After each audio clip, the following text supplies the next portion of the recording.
Hey, what's up, BTC fam? It's your Pleb next door, Saint Bitcoin. Welcome to Pleb Talk Podcast, where Bitcoiners worldwide will get their voices heard, stories shared, and take us on their very own journeys. This is episode 3, Big City Chillin' with BT Bust. Yo, what is up, everybody? It's your boy, Saint Bitcoin, chilling here with a very special guest today. I'm actually hanging out with him in person while I'm on a work trip right now. I'm going to introduce to you guys today, BT Bust. Hey guys, what's going on? Nice to speak with y'all. Good to see you, man. Dude, it's super awesome to hang out with you. I've actually never gotten to hang out with a Bitcoiner before. Super epic to chill with you, dude. Got an awesome view of the whole city and drinking some Stellas, you know, one of my favorite beers, doing a podcast episode, doing an awesome Bitcoin episode. I actually never got to hear your story. I've had you on my Twitter, I think for months now, had you on there for a pretty long time. And I've never gotten to hear your story before. So in the best way you could explain it, let me hear how you got into Bitcoin, and not only how you got into Bitcoin, but through that story, what Bitcoin means to you. Sure. I'll try and put a few coherent thoughts together here. So I came to Bitcoin through gold and silver. So the same kind of way as that fucking knucklehead Peter Schiff. I mean, we worked in the same industry. So I came into gold and silver around 2015 and, kind of saw what a hard cap money should do. And it should be gold, but it's so manipulated. And then the market was so slow in gold and silver around the summer of 2017 that we started to try and introduce Bitcoin. And I was skeptical, but I got introduced to it. And as soon as it was, kind of presented to me as digital gold, the gears in my mind immediately clicked. And I saw that this could be this force of monetary value that gold always should have been. So instead of clinging to gold like Peter Schiff, I was actually able to change my mind and come on board to Bitcoin. And that's kind of, where my Bitcoin journey started. Unfortunately, was also hanging out with some venture capitalists that inhabit Los Angeles. There's some in Santa Monica. I was there with it's hard to say this on recording, with some of the EOS people. So I was there at kind of shitcoin ground zero. But that's kind of where I came on board and kind of started my journey going through Bitcoin to numerous shitcoins back to Bitcoin. That's kind of where it all started for me. A lot of us have a past of making decisions that, we needed to learn from in the markets, right? Those are some of the things that we take with us. We learn about sound money. We learn about economics. We learn about the principles of what money should be. It really stinks that people like Peter Schiff, when it comes to Bitcoin, they just really seem clueless about some parts. I mean, I don't think they're clueless at all. There's purposeful cognitive dissonance there. Peter Schiff knows absolutely that Bitcoin is superior to gold in every single aspect. It's more transferable. It's more fungible. It's more divisible. There is literally no characteristic where gold beats Bitcoin. But unfortunately, I've also been like a precious metal shill, just like Peter Schiff. So I understand where he's coming from. He's trying to protect his fund. His livelihood and the food on his table depends on him, shilling people these shiny rocks that don't really have any value, or they don't have transferable value in the same way that Bitcoin does. So it's been an interesting journey to get into it from that perspective. For me, it was an awakening. It was like a trip that you never return from. Once you understand Bitcoin, it's the lens in your eye shifts. You see the world in a different way. And now I kind of frame everything through a Bitcoin reference point, because everything should be judged in Bitcoin terms. I think that's the way that I see it. What do you think? I'm super glad I got to hear your opinion on that, man. I think there's a lot of people in the space that actually have an agenda. I think there's a lot of people that want to get your Bitcoin out of your pocket into their pocket. And I'm glad I got you a little riled up, got you a little toxic, you know. I want you to talk a little bit about, you were telling me how you lived in a different country for a while. What country did you live in for a little while, and why do you think that Bitcoin can help those people, help that country? How does Bitcoin fix the things that you see? Sure, that's a great question. So, no, I think I got rid of all of my alternative coins, or tokens, or whatever you want to call them, about a year ago. And I've always spent time in the Dominican Republic. My parents were like obsessed with windsurfing, so I've been going there since I was like one. So about 30 years. I was still in altcoins, but also more heavily in Bitcoin. And I was driving to our house from the airport, and there was a sign like posted on the side of the road, and it said, "I'll sell this property for 10 Bitcoins." And I was like, this thing has like real reach. Like, it can be a global currency. There is actual demand, not only in the United States, like not in the Bitcoin Twitter bubble, but like real demand in an obscure third world island nation. And that really kind of like solidified my view. And then it kind of like brought me back to my childhood in a way where I remember growing up there. To make a phone call, there used to be phone banks. So there was no landline. You used to have to go to the Codatel to make a phone call. And then the next generation was, you had to go to the internet cafe, right? Like, not everyone had internet. Like, did you ever go to an internet cafe? I have never been to an internet cafe. I'm young saint. I'm pretty young myself too, and no, I've never had to go in an internet cafe. I've always had fast internet in my home. So I remember, like, this is a place that has like rolling blackouts. Like, you have to have a generator. Like, the lights will just shut off. But that was the progression. And like, if I think back now in terms of like a technical framework, you used to have to like ride your bike or drive your car to make a phone call. Then you used to have to like ride your bike or drive your car to get on the internet. And then one year, Wi-Fi came through. And then the next year, the iPhone came through. And at that point, I saw that like exponential technology could make that jump, because everyone there just cut the landline off. Nobody needed a landline. Everyone had a computer in their pocket. As long as they had an internet connection, they were able to connect and actually contribute and get online. So I saw that kind of like exponential jump in technology.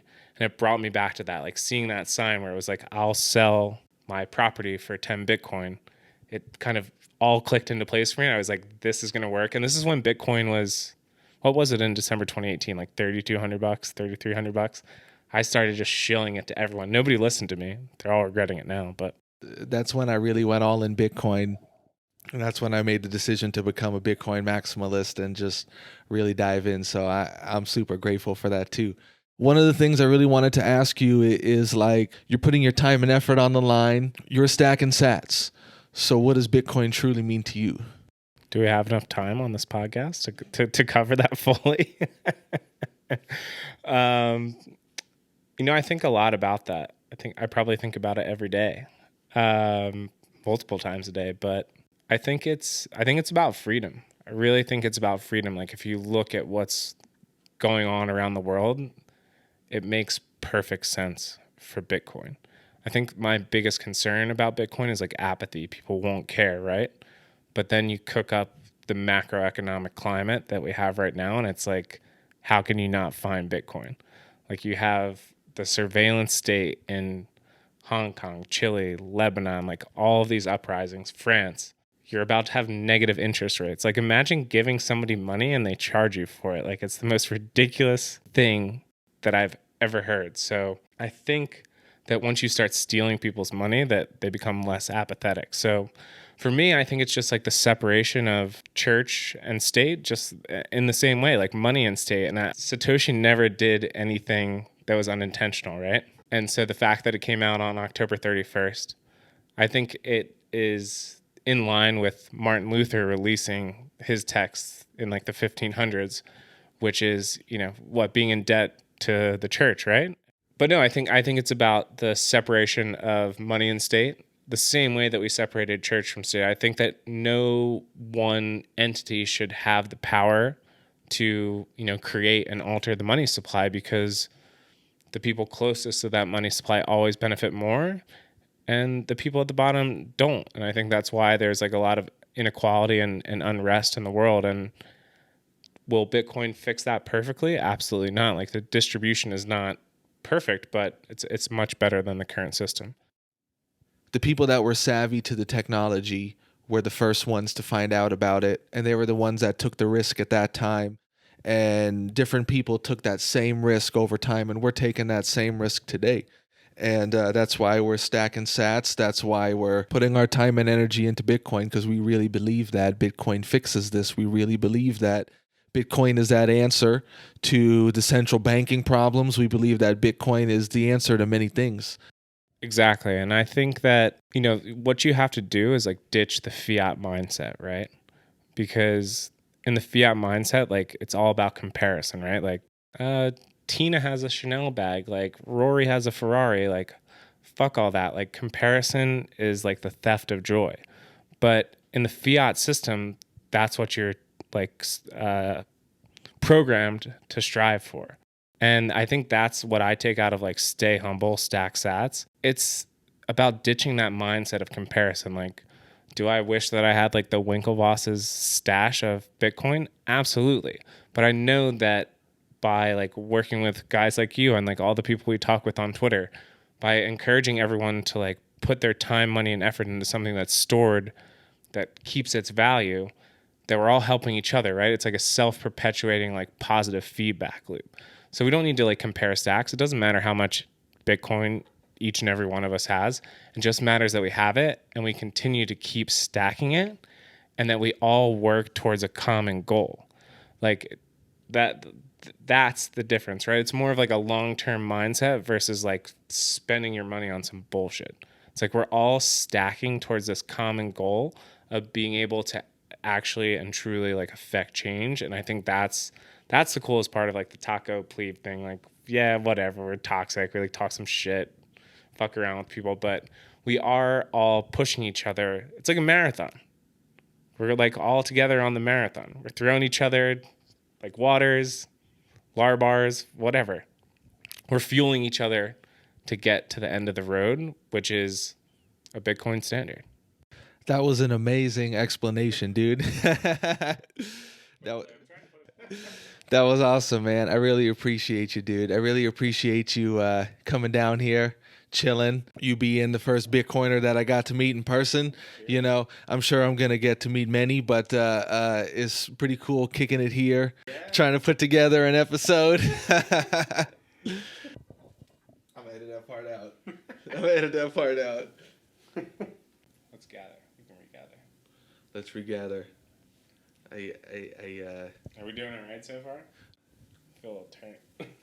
It's fun to listen to. I don't want to get too technical because Pleb Talk is supposed to be like. I can't cover. I'm not covering technical topics. We'll get some freshies. Oh. Move these. Yeah. This is gonna be a funny episode because. They're lit. A little nerve-wracking, bro. What? These podcasts. It's just elevated because you're. Well, hopefully you can edit it into something. I'm gonna edit it into something good. I think it comes down to true ownership, right?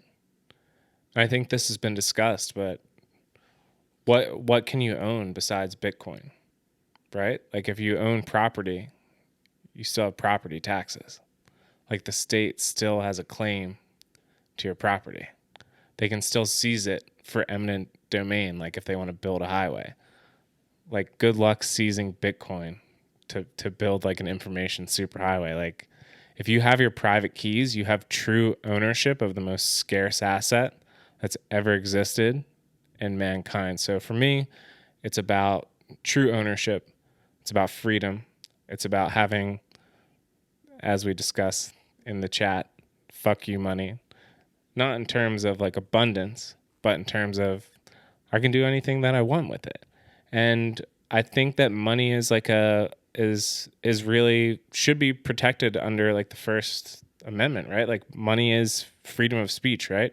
To be able to transact however you see fit is a human right. Like the US government, the Chinese government, the Yugoslavian government, the French government, nobody should be able to tell you or me how I should send my dollars around, or my euros, or my yen, or anything.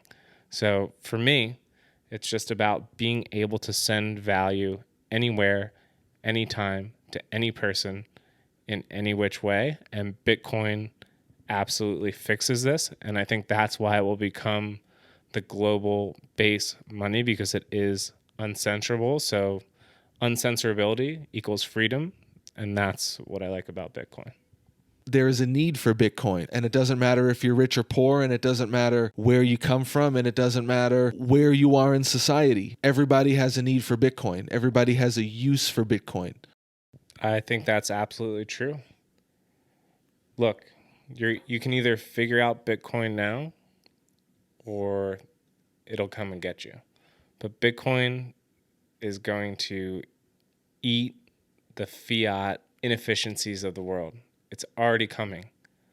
It's come from being nothing on a cypherpunk mailing list, being worth $0. Now one Bitcoin is worth 9,000 US dollars. In 2013, 1 ounce of gold cost 513 Bitcoin. Now 1 ounce of gold costs 0.15 Bitcoin. Just zoom out. Have a look. If you think you're too late, smack yourself in the face. You're a bit too early. Just buy Bitcoin and wait. You don't wait to buy Bitcoin. That's what you do. The monetary revolution is coming. It's here. The hash rate continues to rise. Podcasts like this keep popping up. We are good to go. We are primed for launch. Don't miss the boat. You're going to regret it. Buy Bitcoin before you need it, because once you're buying out of necessity, it's going to be a lot harder for you. So I hope that all of you get on board and get as much as you can. Well, dang, you just heard it from BT Bust. Explained it like a pro. Hey, man, I'm super grateful for you to have you on the podcast. You're the second person I've gotten to interview. We're hanging out here, man. It's awesome that I got to meet you in person. Super cool. I definitely felt like I made a new friend today, dude. We're good. Definitely. And I know we'll definitely meet up again sometime. You have a great perspective. I think you have a great outlook on life. I know you're stacking sats whenever you have extra money. We should stack a little right now. Ooh, he wants to stack. Let's stack. Hey. We should do one stack. What are we going to do? I don't know. A little bit at least. I got to do 1 million sats. That's always what I do. All right. Millie off the market. All right, let's do it. Front running you. Price just went up. I'm buying now. I already bought that front running you. Ooh, he took 1 million off the market before I did. That's how it be. There might not be 1 million left. One day there won't be. That's real talk right there. There it is, buddy. Dude. Yeah. I guess it's complete. Stacked. We stacked sats. We drank some beers. We had a good podcast. We had some good conversation. Made a new friend. All in a day. All in a day of a Bitcoiner. I'm super grateful for the episode. Super grateful for the time. I know we're going to get to meet again. I wanted to give BT the microphone one more time just to say some closing words, because this episode's about him. It's his episode. Everyone should be buying Bitcoin. Just know that you're going to. And I'll keep it with my tagline. You don't wait to buy Bitcoin. You buy Bitcoin and wait. See you soon. So that was my short interview with BT when we were recently both in LA at the same time. This was the latest night that I worked the whole trip, so we didn't have a bunch of time to hang out, but I'm definitely grateful for the experience. BT has a genuine passion for Bitcoin, and his optimistic view of Bitcoin's future is not only backed by his personal research, but also his experiences overseas and in the industries he's worked in. Every pleb has a great story to tell, and I'm glad we got to hear BT's. This is Saint Bitcoin with Pleb Talk Podcast. Peace.